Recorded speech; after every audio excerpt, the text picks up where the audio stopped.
Hello दोस्तों, स्वागत है आपके अपने चैनल एवन प्लस स्टडी में। आज हम जानने वाले हैं जीके का 50 महत्वपूर्ण सवाल का जवाब जो आपके सरकारी परीक्षाओं के लिए जरूरी है। चलिए देर न करते वीडियो को शुरू करते हैं। आपका पहला सवाल है, महात्मा गांधी अपनी उच्च शिक्षा के लिए लंदन कब गए थे? महात्मा गांधी अपनी उच्च शिक्षा के लिए लंदन कब गए थे? इसका सही जवाब होगा 1818 ईस्वी में, ऑप्शन बी। आपका अगला सवाल होगा, महात्मा गांधी की पत्नी का क्या नाम था? महात्मा गांधी की पत्नी का क्या नाम था? इसका सही जवाब होगा कस्तूरबा गांधी, ऑप्शन सी कस्तूरबा गांधी। अगला सवाल है आपका, महात्मा गांधी के कितने पुत्र थे? महात्मा गांधी के कितने पुत्र थे? इसका सही जवाब होगा 4, ऑप्शन बी। अगला सवाल देखते हैं, महात्मा गांधी के पुत्रों का सही समूह कौन सा है? महात्मा गांधी के पुत्रों का सही समूह कौन सा है? इसका सही जवाब होगा हरिलाल, मणिलाल, रामदास, देवदास, ऑप्शन सी। अगला सवाल है आपका, महात्मा गांधी का पांचवा पुत्र किसे कहा जाता था? महात्मा गांधी का पांचवा पुत्र किसे कहा जाता था? इसका सही जवाब होगा जमनालाल बजाज, ऑप्शन सी जमनालाल बजाज। अगला सवाल है आपका, बैरिस्टर की पढ़ाई पूरी करके महात्मा गांधी भारत कब लौटे थे? बैरिस्टर की पढ़ाई पूरी करके महात्मा गांधी भारत कब लौटे थे? इसका सही जवाब होगा 1891 ईस्वी में, ऑप्शन बी। अगला सवाल देखते हैं आपका, महात्मा गांधी एक गुजराती व्यापारी किसका केस लड़ने दक्षिण अफ्रीका गए थे? महात्मा गांधी एक गुजराती व्यापारी किसका केस लड़ने दक्षिण में अफ्रीका गए थे? इसका सही जवाब है दादा अब्दुल्ला, ऑप्शन डी। अगला सवाल देखते हैं, महात्मा गांधी किस देश के ट्रांसवाल की राजधानी प्रोटेरिया में केस लड़ने गए थे? इसका सही जवाब होगा दक्षिण अफ्रीका, ऑप्शन सी। अगला सवाल है आपका, महात्मा गांधी ने दक्षिण अफ्रीका में कौन सी पत्रिका लिखी थी? महात्मा गांधी ने दक्षिण अफ्रीका में कौन सी पत्रिका लिखी थी? इसका सही जवाब है Indian Opinion, option C Indian Opinion. अगला सवाल देखते हैं आपका, महात्मा गांधी दक्षिण अफ्रीका से भारत कब लौटे थे? महात्मा गांधी दक्षिण अफ्रीका से भारत कब लौटे थे? इसका सही जवाब होगा 1915 में, ऑप्शन ए 1915 में। आपका अगला सवाल है, बिहार के चंपारण आने के लिए महात्मा गांधी से किसने विनती की थी? बिहार के चंपारण आने के लिए महात्मा गांधी से किसने विनती की थी? इसका सही जवाब होगा राजकुमार शुक्ल, ऑप्शन सी राजकुमार शुक्ल। अगला सवाल देखते हैं आपका, चंपारण में किसानों से जबरदस्ती नील की खेती कराने की कौन सी प्रणाली चल रही थी? इसका सही जवाब होगा तीन कठिया प्रणाली, ऑप्शन सी तीन कठिया प्रणाली। अगला सवाल है आपका, महात्मा गांधी को महात्मा की उपाधि किसने दी थी? महात्मा गांधी को महात्मा की उपाधि किसने दी थी? इसका सही जवाब होगा रविंद्रनाथ टैगोर, ऑप्शन सी रविंद्रनाथ टैगोर। अगला सवाल है आपका, महात्मा गांधी को मंगल बाबा क्यों कहा गया था? महात्मा गांधी को मंगल बाबा क्यों कहा गया था? इसका सही जवाब होगा हर काम शुभ होता था, इसलिए महात्मा गांधी को मंगल बाबा कहा गया था, ऑप्शन सी होगा। अगला सवाल है, महात्मा गांधी को राष्ट्रपिता की उपाधि किसने दी थी? महात्मा गांधी को राष्ट्रपिता की उपाधि किसने दी थी? इसका सही जवाब होगा स्वयं सुभाष चंद्र बोस ने, ऑप्शन सी।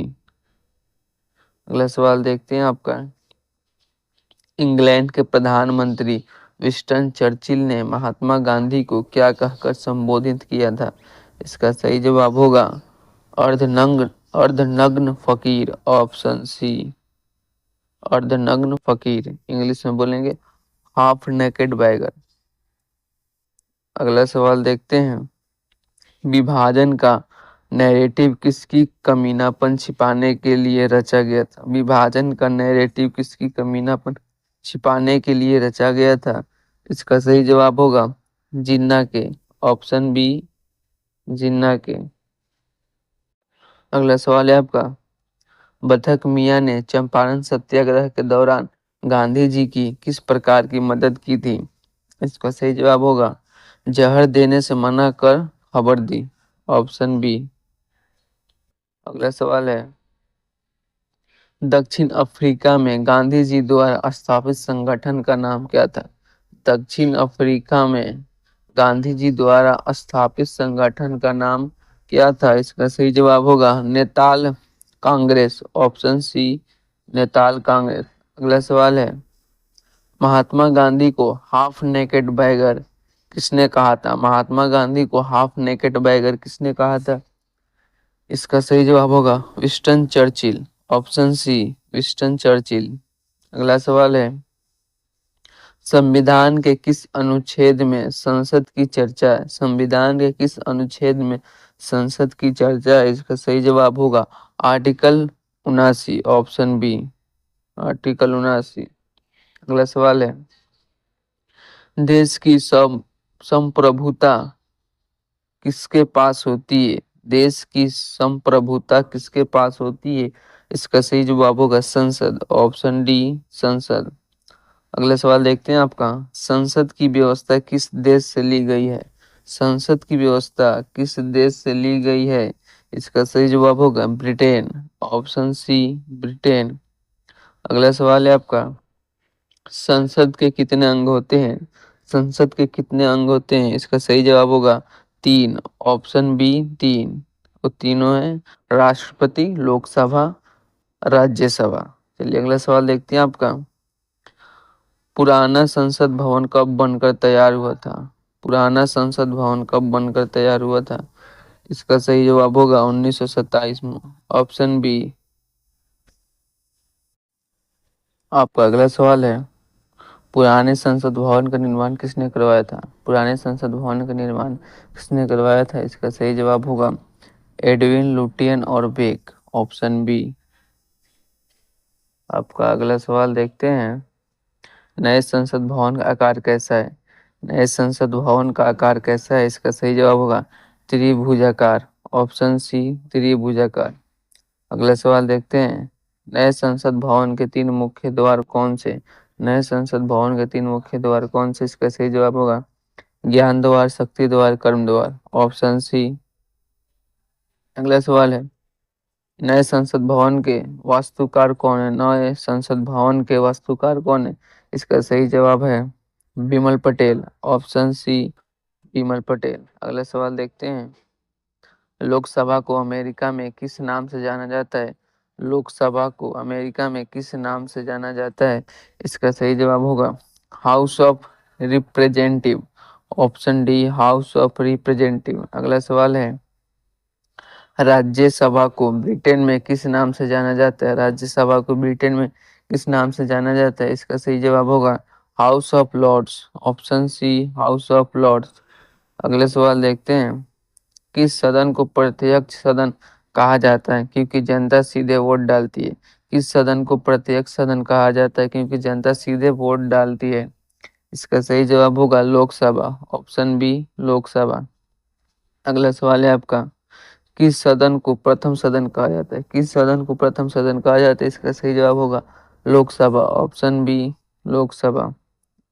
अगला सवाल है आपका मंत्रिपरिषद सामूहिक रूप से किसके प्रति उत्तरदायी होती है? मंत्रिपरिषद सामूहिक रूप से किसके प्रति उत्तरदायी होती है? इसका सही जवाब होगा लोकसभा। Option D Lok Sabha. अगला सवाल है आपका लोकसभा के सदस्य का कार्यालय कितने वर्ष का होता है? लोकसभा के सदस्य का कार्यालय कितने वर्ष का होता है? इसका सही जवाब होगा 5 साल। ऑप्शन बी 5 साल। अगला सवाल है आपका राज्यसभा के सदस्य का कार्यालय कितने वर्ष का होता है? राज्यसभा के सदस्य का कार्यालय कितने वर्ष का होता है? इसका सही जवाब है 6 साल। ऑप्शन सी 6 साल। अगला सवाल है आपका कौन सा सदन अस्थायी है जो बहुमत खोने पर भंग हो सकता है? इसका सही जवाब होगा लोकसभा। Option C Lok Sabha. अगला सवाल है आपका राज्यसभा के कितने सदस्य हर 2 साल बाद अवकाश ग्रहण करते हैं? इसका सही जवाब है 1/3 सदस्य। ऑप्शन डी 1/3 सदस्य। अगला सवाल है लोकसभा का सदस्य बनने के लिए न्यूनतम आयु कितनी होनी चाहिए? लोकसभा का सदस्य बनने के लिए न्यूनतम आयु कितनी होनी चाहिए? इसका राइट आंसर होगा आपका 25 साल, ऑप्शन बी 25 साल। अगला सवाल देखते हैं, राज्यसभा का सदस्य बनने के लिए न्यूनतम आयु कितनी होनी चाहिए? राज्यसभा का सदस्य बनने के लिए न्यूनतम आयु कितनी होनी चाहिए? इसका सही जवाब होगा 30 साल, ऑप्शन बी 30 साल। अगला सवाल देखते हैं, साल में संसद के कितने सत्र बुलाए जाते हैं? साल में संसद के कितने सत्र बुलाए जाते हैं? इसका सही जवाब होगा 3, ऑप्शन बी 3, जो है बजट, मानसून, शीतकालीन। अगला सवाल देखते हैं, तीनों सत्रों में सबसे बड़ा सत्र कौन सा होता है? तीनों सत्रों में सबसे बड़ा सत्र कौन सा होता है? इसका सही जवाब होगा बजट सत्र, ऑप्शन सी बजट सत्र सत्र। अगला सवाल देखते हैं, किन्हीं दो सत्रों के बीच अधिकतम कितने महीने से ज्यादा का गैप नहीं होना चाहिए? इसका सही जवाब होगा 6 महीने, ऑप्शन बी 6 महीने। अगला सवाल देखते हैं, संसद के सत्र को आहूत और सत्रावसान का कार्य कौन करता है? इसका सही जवाब होगा राष्ट्रपति, ऑप्शन सी राष्ट्रपति। अगला सवाल है आपका, सदन की कार्यवाही को स्थगित करने का अधिकार किसके पास होता है? सदन की कार्यवाही को स्थगित करने का अधिकार किसके पास होता है? इसका सही जवाब होगा अध्यक्ष या सभापति, ऑप्शन डी। अगला सवाल है आपका, राष्ट्रपति का अभिभाषण कौन तैयार करता है? राष्ट्रपति का अभिभाषण कौन तैयार करता है? इसका सही जवाब होगा मंत्रिमंडल, ऑप्शन सी मंत्रिमंडल। अगला सवाल है आपका, जिस वर्ष चुनाव होता है उस वर्ष राष्ट्रपति के भाषण को क्या कहा जाता है? जिस वर्ष चुनाव होता है उस वर्ष राष्ट्रपति के भाषण को क्या कहा जाता है? इसका सही जवाब है विशेष अभिभाषण, ऑप्शन सी विशेष अभिभाषण। अगला सवाल है आपका, लोकसभा के नवनिर्वाचित सदस्यों को शपथ कौन दिलाता है? लोकसभा के नवनिर्वाचित सदस्यों को शपथ कौन दिलाता है? इसका सही जवाब होगा protem speaker, option C protem speaker. अगला सवाल है आपका, वर्तमान लोकसभा और राज्यसभा की सीटें किस वर्ष की जनगणना पर आधारित है? वर्तमान लोकसभा और राज्यसभा की सीटें किस वर्ष की जनगणना पर आधारित है? इसका सही जवाब होगा 1971, ऑप्शन बी 1971। अगला सवाल देखते हैं आपका, राज्यसभा का पदेन अधिकारी कौन होता है? राज्यसभा का पदेन अधिकारी कौन होता है? इसका सही जवाब होगा सभापति, ऑप्शन डी सभापति। अगला सवाल देखते हैं आपका, कलिंग युद्ध का वर्णन किस शिलालेख में? कलिंग युद्ध का वर्णन